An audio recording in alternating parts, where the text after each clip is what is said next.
جب وہ اس دنیا کے شور اور خاموشی سے قطع تعلق ہو کر انگلش میں غصہ کرتی ہے، میں تو ڈر جاتا ہوں لیکن کمرے کی دیواریں ہنسنے لگتی ہیں۔ وہ ایک ایسی آگ ہے جس کو صرف دہکنے سے مطلب ہے، سبحان اللہ۔ وہ ایک ایسا پھول ہے جس پر اپنی خوشبو بوجھ بنی ہے، وہ ایک ایسا خواب ہے جس کو دیکھنے والا خود مشکل میں پڑ سکتا ہے۔ اس کو چھونے کی خواہش تو ٹھیک ہے لیکن پانی کون پکڑ سکتا ہے؟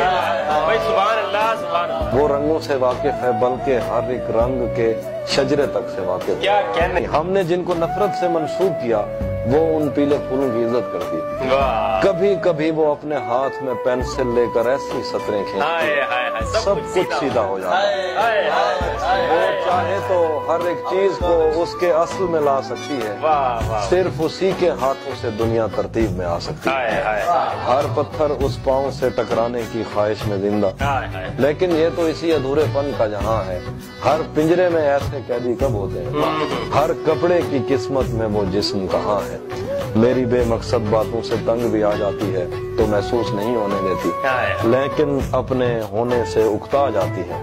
اس کو وقت کی پابندی سے کیا مطلب ہے، وہ تو بند گھڑی بھی ہاتھ میں باندھ کے کالج آ جاتی ہے۔